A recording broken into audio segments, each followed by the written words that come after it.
Good morning, Madison Hills. Feeling good? Yeah, ready for a new series, Enough with King David? Ready for something fresh? No? You want to go back to David for a while? Okay. We'll do that again. Hey, I want to check in with you, just out of curiosity. Can you believe we're in November? I mean, good gracious. Best time of the year, right? But just really, really important question for my research as your pastor at Madison Hills. November 1st, does that kick off the Christmas season? No? Show of hands, who says yes? Okay. Anybody have their tree up?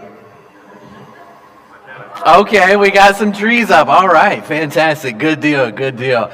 Well, we kick it in the Green family. We kick Christmas season in November 1st. We just think Thanksgiving, it's not that we overshadow it. We think it gets a bad rap. I know, the holidays, fantastic time. So we take a whole weekend to do Thanksgiving, just building in a ton of fun. But we love this season. So November 1st, Christmas is on. So yeah, we want to get that tree up ASAP and rock with us. So all right, fantastic. Just curious.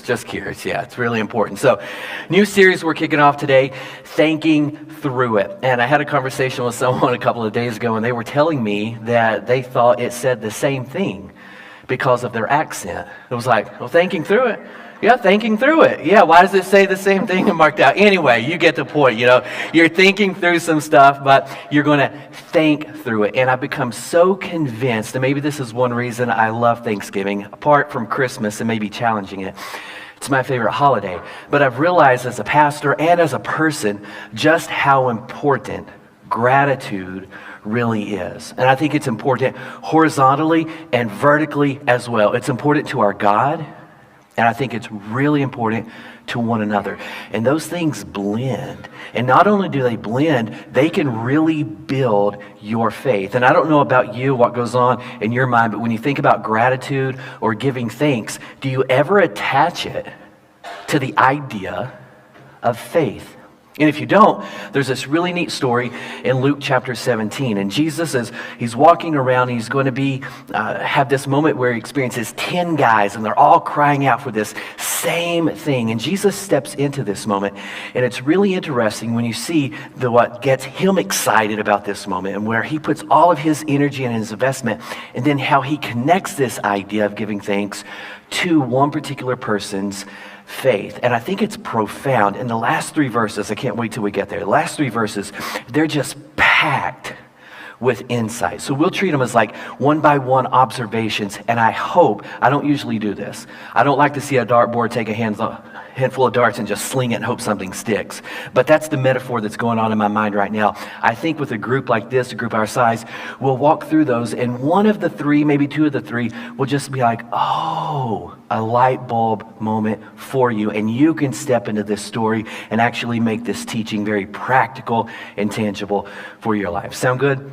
But Luke chapter 17, and what's really interesting about this story, if you have your Bible here, maybe you have a Bible that does this, but you open your Bible, and mine, it usually has this deal where if you look, there's subheadings above the verses. You have a Bible like that? It's got a little subheading to be like Parable of the Good Samaritan or the Parable of the 10 or something like that. And then under it, like in parentheses and italicized, it will tell you if this story is also in another gospel. And it usually doesn't do this for the letters or anything. It's just the gospels, because some of the stories you read in Matthew are also found in Luke. And some of the stories you read in Luke are also found in Mark. And some of the stories you read in John are also found in Matthew. So you read these and it's like, oh, there's some connection here. Well, this story we're going to read this morning and walk through, it's only found in Luke. And if you really love Bible studies, this could be a great point for you. So you're reading through this and it's only found in Luke. That's it. And it's very similar to Luke chapter 10, where the hero of the story isn't Jesus, and it's not a Jewish person. The hero of the story is a Samaritan, someone that the religious Jews of the time would have stiff-armed and pushed to the side. You and I would say maybe they were marginalized. Well, that's going to pop up again in Luke 17, where the focus point of the story is on a Samaritan. And when I read through this, I get the impression that this is a beautiful story. Because Luke is writing, and you can argue this and debate it a little bit, but I bet your Bibles that have the commentary notes will say something like this. Luke was more than likely writing to a non-Jewish audience. In other words, he wasn't writing to people who had this centuries deep background with this beautiful God that we serve. They didn't have the law and the covenants. They were kind of new to this idea of faith. They were new to this thing about the kingdom of God. They were new to this thing about covenant. They were new to this thing about Jesus. And just as a side note, if you really like this stuff, you can kind of put some evidence to that looking at the genealogies. Like the genealogy of Matthew that we'll look at around Christmas time. It traces Jesus, traces him all the way back to this historical dynamic with the kingdom of Israel. But then you look at the genealogy in Luke, and Jesus is traced all the way back to Adam, to humankind, before there was an old covenant, before there was a kingdom, if you will, showing that Jesus is for all of humanity. And I don't know about you, but when I read that, it's like, whew, thank goodness, because I know David Green. And I know some of the things that fill me with regret and some of the things that fill me with guilt. And I know some of the things that I'm like, God, if I'm not getting a hold of that, praying through it, working through it, there's no way I can step on that stage on a Sunday morning and say stuff to people. So God, help me to sort through some things. And I know when I get it right, and I know when I get it wrong. And I read this text and I'm like, thank goodness. I'm so thankful that I have a place to be. And that this guy, Jesus, is for me. He's for David Green. And he's for you. And he's for you. And he's for you. And that's what this story reinforces. So you step into it, it's Luke chapter 17, and the first part reads, as Jesus was on his way to Jerusalem. And if we've got any in-house Bible scholars, I'm sure you can give us some good conversation on this right here. Around Luke chapter 9, the text tells us that Jesus resolutely set out for Jerusalem. And everything you read after chapter 9, Jesus is marching toward the cross. He knows what's coming. He knows his objective, his mission, and he's heading that way. That's his focus. So on his way to Jerusalem, he sees 10 men, and they all have leprosy. And leprosy is probably a catch-all term for any kind of skin disease. So we won't get too far in the weeds with that. But something going on that made these guys have to experience some kind of containment, if you will. They had to be pushed to the side. They couldn't be part of the community, lest it spread. So they were outside. So this leprosy had led them away from the community. So they see Jesus is coming by. They hear he's coming by and they say, hey, Jesus, Master, and here's their request. Have pity on us. Have pity on us. And that word pity, we translate it from the same word that's connected to the idea of mercy. But this idea is related to covenant loyalty. So in their plea, you can hear them saying, Jesus, we want to be part of this community again. Jesus, this is taking us away from what we should be experiencing. We want that. And isn't that just like a timeout where you and I can pause and say, wait a minute, there's some stuff going on here. Some stuff going on in my life. And when I'm really honest with myself, I feel that it's taking me away from the community. And I know I want to be part of that again. I want to be there. I want to show up. I want to participate. I need that. But something's driving a wedge in that. That's why this story is so tangible and applicable for us. So Jesus hears it. And just as another note before we go any farther, I want you to know this. There are times when Jesus is walking around and he sees some people who are down on their luck. Some things are going on. There's a disease. Something's happening in their lives. And we're not told who it is. We're just told it's a man or a woman or a person. There's no proper name attached to it. We're not giving their history, no context. It's just a person in need. And when Jesus comes up to these people several times in the gospel, the phrase, he was moved with compassion, pops up. He was moved with compassion. And that word literally means that something happened on his insides. What he's seeing messed with him.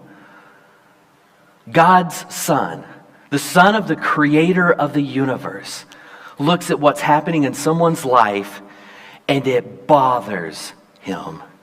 I hope you don't feel too far out of the reach of our beautiful living God, regardless of what it is that's bothering you, regardless of what's going on that's pushing you outside of the community. You're not beyond that scope. When he looks at what's happening, it bothers him. It messes with him. He takes note. So this guy, this picture, Richard Dawkins, I don't know if you know who he is, scientist, cosmologist in that reign, and he is an open atheist, and just a brilliant guy though, super sharp. And he does a lot of debates with Christian guys who are just as smart and just as sharp. And I like to watch these debates and just listen to both sides and the argument and the counter arguments and how the dialogue goes. And it's really interesting and fascinating. But I'm listening to one recently, and this guy who's just so brilliant, and I'm wondering if the brilliance gets in his way just a little bit. So he's doing his thing and he's talking, and it's his turn to respond to this guy, this apologist who just laid out a beautiful case for the love of God. And this brilliant man responds and he says, "But do you really think if there was a creator of this universe, if there was a creator that made all of this happen, do you really think that that creator would be interested in what happens in your life on any given day?" And maybe you empathize with that. And that's why this story is so important, because the answer is yes. Yes. When Jesus was walking around and he saw something happening that wasn't good, it messed with him.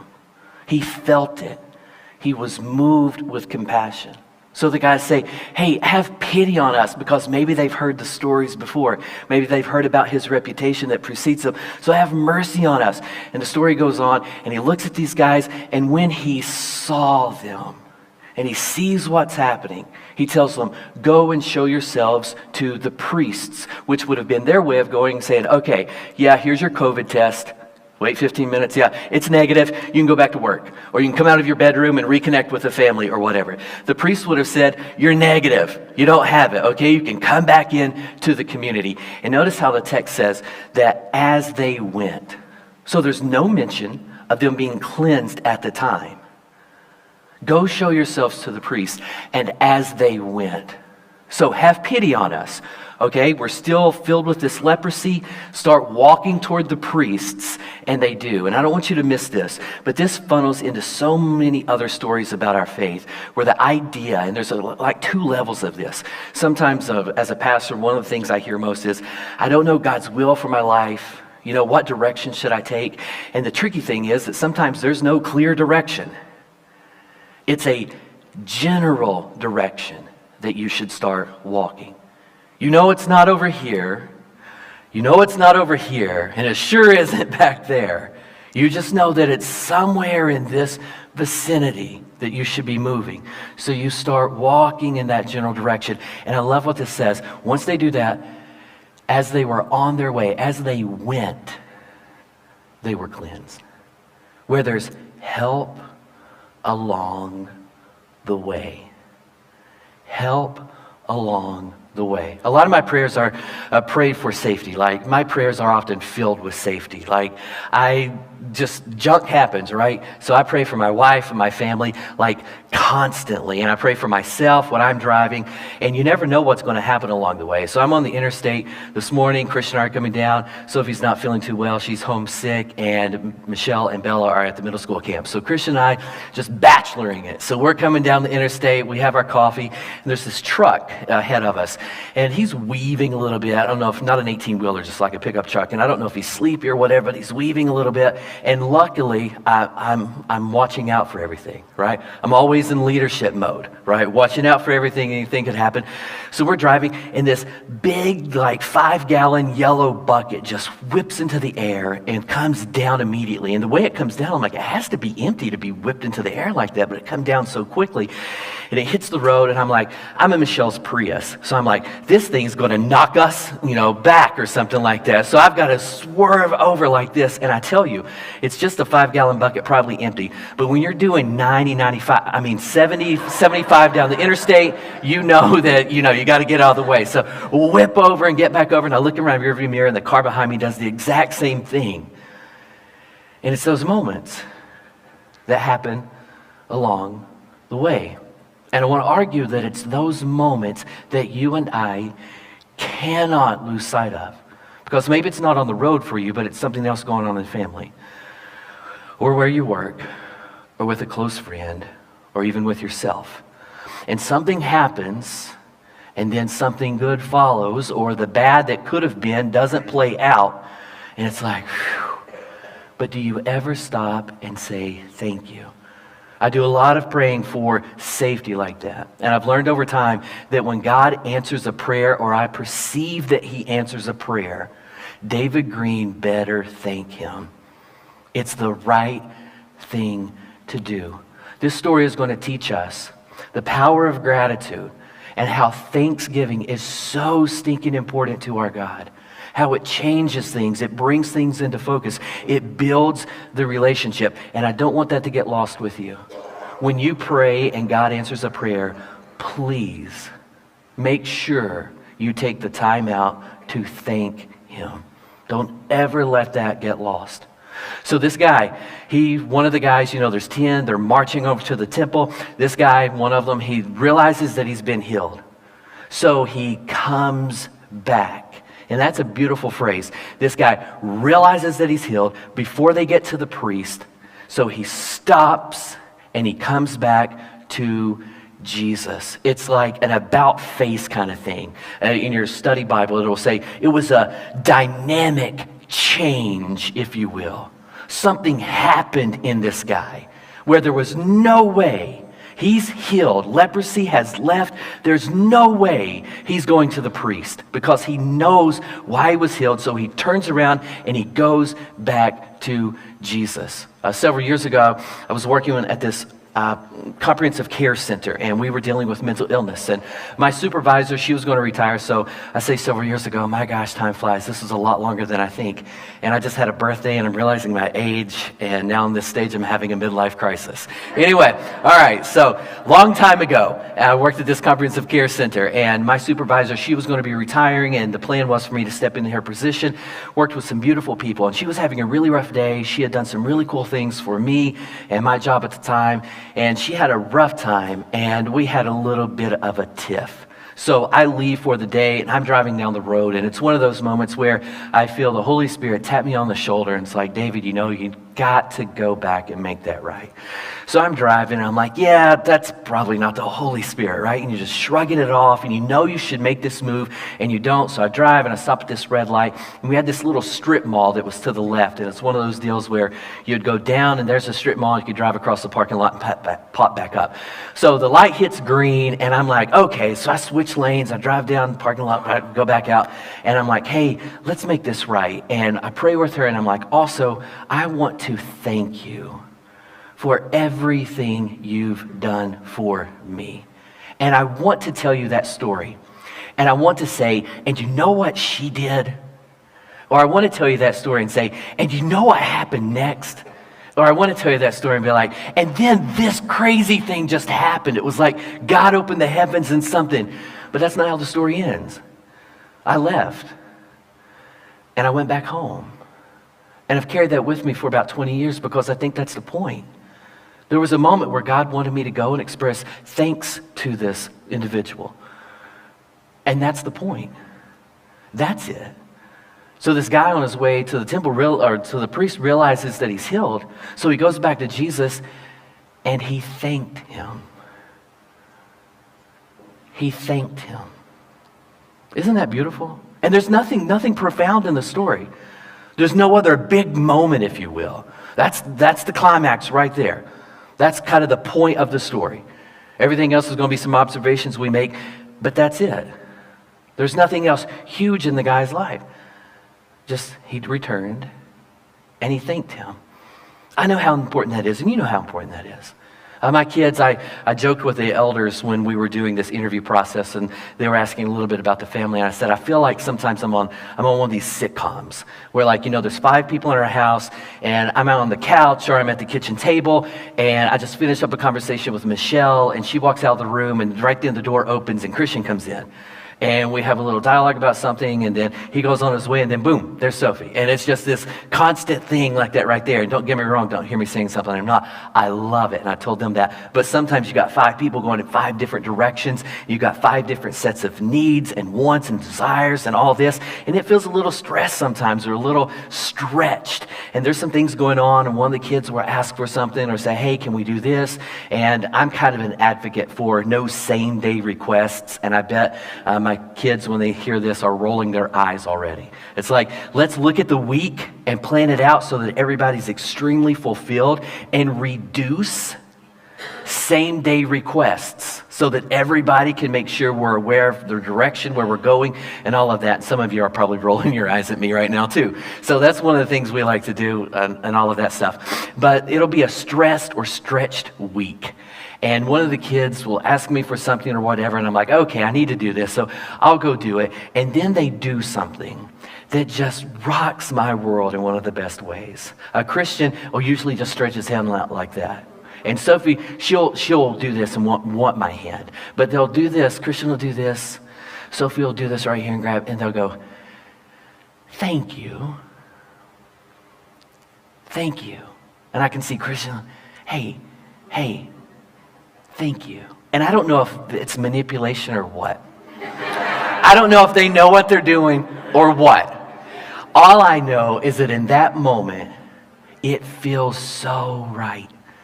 In that moment, that's all I need. That moment, those 2 words, thank you, changes everything.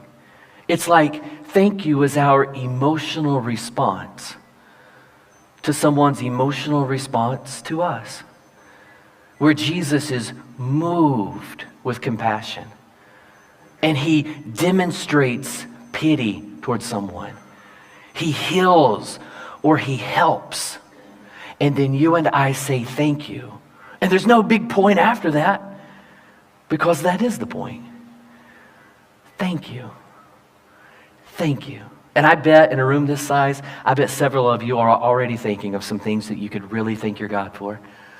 Some of you have some answered prayers, or the way you perceive that God has answered your prayers, and you've forgotten to say thank you. And that's a great opportunity for you to do right now, especially when we start singing here in a few moments. But the story goes on, and the guy comes back, and he thanks him. And I'd love to read the story, and I bet the story could go like this. Luke could probably say, you know what? The guy came back and thanked him, and Jesus said, oh, come here, big boy. Come here. And embraced him and said, oh, you're welcome. It was my pleasure to do that for you. I know you were hurting, and I'm glad you're not hurting anymore. But that's not what the story goes. And this is why you and I cannot forget to say thank you, especially when it seems meaningless or pointless, or there's no big point afterward. It's just thank you. Because Jesus looks at this guy, and he says, wait a minute. Where's everybody else? And that's what the story goes. I think it's verse 17 or something. He says, weren't there 10 of you? Where's the other 9? That's the response of Jesus. And it lets me know that maybe that's what he wanted. Thank you. Recognition for this. That he's doing something in their lives. And if there's anyone who deserves it, it's him. So this story shows us just how important saying thank you really is. And the power of gratitude and what it generates in our lives. It builds the relationship that you and I have with our beautiful God. Where's everyone else? The other 9 should be saying this. Why just you? Then the next verse, notice this observation. Maybe this is where you can step into the story. This is really interesting to me. He says, there were 10. 9 of them are gone. You're the only one. Are you really the only one? You're the Samaritan. The other one should have known. This is part of our practice. This is what it means to be part of the community. This is what it means to look to me as your Lord, your leader. This is part of the relationship. You've been outside of that, and you're the one coming back to give thanks.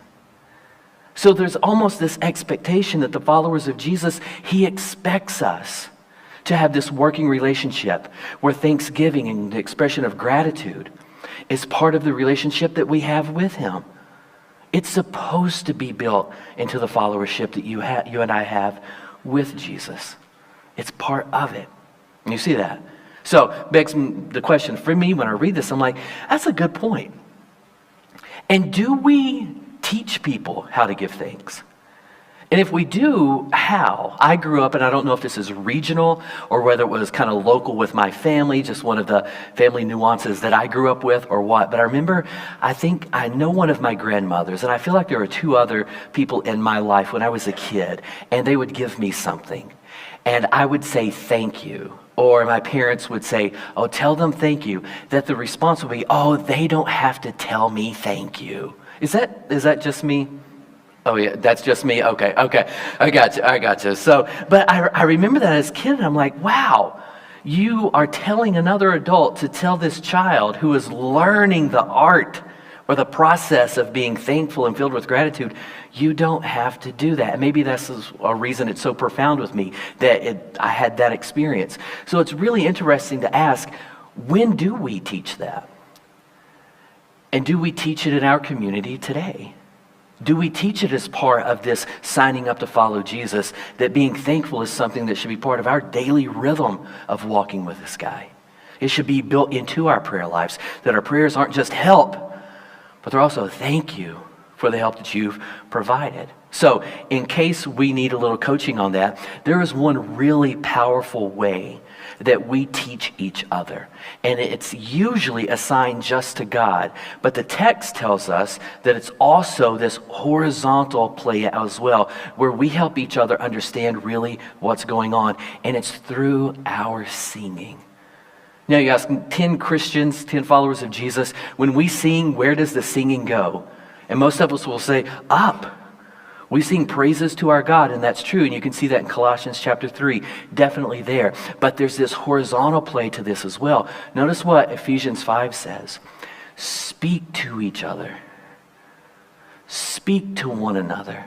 Some versions say, teach each other.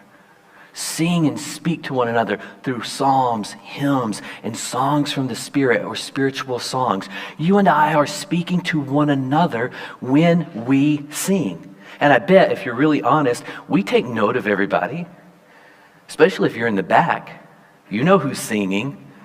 You know who's sitting. You know if anybody raises their hands. You know their posture. You know how they worship. You know how they express themselves. We take note of that. We really speak to each other. We create a dynamic when we worship through song. So we're thankful to God always when that's happening. And our participation in that is a role or a way that we give thanks, and we teach each other how to do that as well. I don't know if you've noticed, but there's a guy he's connected with a couple of churches around here, just really plugged in and just loves the faith communities here in Richmond. And he'll visit us once every 4 to 6 weeks, and he usually sits up front. And recently he's been bringing his daughter. And the last time he was here, I stopped him at the door and said, I need to lock eyes with you and tell you how proud I am of you. And if someone's older than me and I say, hey, I'm proud of you, I always say, hey, is that okay if I say that? You know, that's not condescending, is it? But I want to say how proud I am of you and how powerful that is. Because he'll be up here with this child. She's like 18 months, 2, something like that. And they're up here, and we'll stand and we'll sing. And he's got his baby. He's doing some swaying, and he's one of these guys that likes to raise his hand like that right there, and he'll raise her hand. He's teaching her. He's speaking to her. And I'm not saying you have to raise your hands. We're not even going on all that stuff right there. But he's taking the intentional efforts to teach her gratitude through song. That's beautiful. And maybe that's where you and I need to step up the game a little bit too. I know some of us, we can't sing, right? Am I the only one? Yeah, we just can't. We're not good at it, so we shy away. And the louder everybody else is, well, then we'll start chiming in if nobody can hear us. But it's a great way to express gratitude to our beautiful God and show and speak and tell everybody else that, yes, we're part of this. We have somewhere to be. We know what God has done in our lives, what he's doing in our lives, and we're thankful for it. And we're thankful to him. And then the last observation I want to make about this story, and I really don't know how I feel about this. Like, I think there's something profound there that 5, 10, 15 years down the road, I'll reread this story and be like, yes, that's it. It'll hit me in a new way. But for right now, just a working observation. And if you have insight into it, meet me in the back. Let's talk about this, keep the conversation rolling, and tell me what you think about it. But this story ends. And kind of the thesis, the climax there was about this guy coming back and saying thank you to Jesus. And then Jesus says, get up, go on your way. Your faith has made you well. That's interesting. 10 of these guys were cleansed, but only one is told that he was made well. Some of your versions may say, your faith has saved you, and that could be a little more accurate because we get this word well from the same word of salvation or being saved. So your faith has saved you. And I'm wondering, where did the faith kick in from Jesus' perspective? Was it when the guy started walking toward the priests? Was it when he came back to thank Jesus? And regardless, I don't know if we can know, but regardless, this story wrapped around this guy coming back and saying thank you is also attached to our faith. Faith that changes us and saves us and makes us well. Active faith that reflects our actions and our behaviors and our presence on this planet. So not to hijack the conversation or, to speak out of turn, but since you all were so interested in what happened with Christian a couple of weeks ago, when we were in the ER, and this machine is just going like crazy, and it's got the number 220 on Christian's pulse, and it's beeping, and it's red, and it's blaring, and we had the ER doctor, and she had gathered all the nurses on the floor at that time. We're in our little curtain-closed room there. And I'm like, this guy's not going to make it. I'm going to have to leave this building without my son. And it got real when the doctor said, I need you to step out. And Sophie was with us at the time. We thought we were going to take Christian to the ER, and it would be one of those things that the three of us do. We'd be in there for 15 or 20 minutes. They're like, oh yeah, you've got pleurisy, here's some prednisone. We'd be out, we'd be in Taco Bell's drive-thru in a half hour and heading home and watch a movie or something like that. So Sophie is already out. She's a wreck. She's just a puddle. And I had to come out, and I look at her, and I had to find a little corner. I go around, and I get on my knees and I'm like, God, this is new territory for David Green. This is such new territory. And if I have to leave this building with Michelle and Sophie and Bella and not Christian, I don't know how to lead that. I don't know how to lead them without him being with us. You're going to have to help with this. And if you heal and restore, that's what I want. And if you don't, you got to get me through this, or this whole family is going to tank. So please help. That has not went away from me. Christian's here this morning, and he's doing significantly well. Now you think about the prayers that you pray, and the prayers that you pray that get answered. And you think, God, you were really involved in that moment. You looked at me and you were moved with compassion. You chose to step into my life, this creator of the universe, and you're concerned about what's going on in my life. For me not to say thank you for that is ridiculous. And for me not to have moments where David Green can go off and do his own thing, or David Green can drift, to lose sight of that answered prayer and to not allow that moment to build my direction, to build my faith, is just as ridiculous. So it's amazing to me that in this story, this guy's saying, thank you for what you've done. Jesus responds and says, yes. And that's building your faith. That's saving you.